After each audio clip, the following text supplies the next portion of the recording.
আসসালামু আলাইকুম সোনা পাখিরা, তোমরা সবাই কেমন আছো? আজকের ক্লাসে আমরা নতুন 5টা ফনিক সাউন্ড শিখেছি। 5টা অ্যালফাবেটগুলো কি কি বলো তো সোনা পাখিরা? এল, বি, এফ, জে এবং জি। চলো সোনামণিরা, এদের ফনিক সাউন্ডগুলো আমরা একটু রিভিশন করে আসি। প্রথমেই আমরা শিখেছিলাম এল। এল সাউন্ডস উ উ lip. L sounds u lion. তারপরে আমরা শিখেছি B. B sounds b. B sounds b bat. B sounds b book. তারপরে আমরা শিখেছিলাম F. F sounds fish. Fish. F sounds fan. Fan.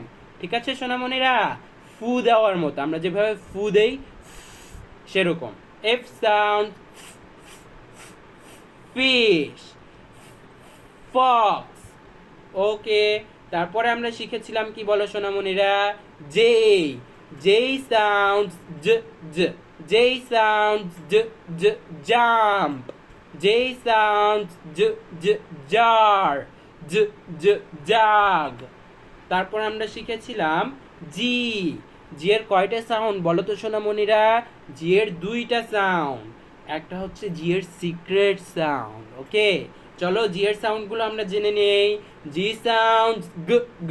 জি সাউন্ডস গ গ গার্ল। গ গ গার্ল। জি সাউন্ডস গ গ গান। গ গ গান। G sounds g g girl, g g gun. এখন চলো আমরা জি এর সিক্রেট সাউন্ড শুনবো।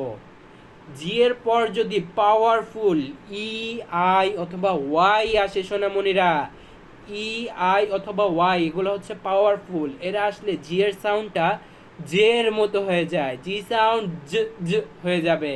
চলো একটা এক্সাম্পল দেখি। জি সাউন্ড জ জ জেম। জ জ জেম। জি এর পর ই এসেছে, এজন্য জি এর সাউন্ড জেম হয়েছে। তারপর জিরাফ। জি সাউন্ড জ জ জিরাফ। জি এর পর আই এসেছে, এরপর আমরা জি এর সাউন্ড জ জ জিম। জি এর পর ওয়াই এসেছে, এজন্য জি এর সাউন্ড কি হয়ে গিয়েছে? জ জ হয়ে গিয়েছে। তারপরে দেখি সোনামণিরা, আমরা এই 5টা সাউন্ড খুব ভালো করে বাসায় প্র্যাকটিস করব এবং হোমওয়ার্ক করে দ্রুত এইচডাব্লিউ সাবমিশন গ্রুপে দিয়ে দিব। থ্যাংক ইউ সোনামণিরা, মনোযোগ দিয়ে ক্লাসগুলো করার জন্য তোমাদেরকে অনেক অনেক থ্যাঙ্কস। আল্লাহ হাফেজ।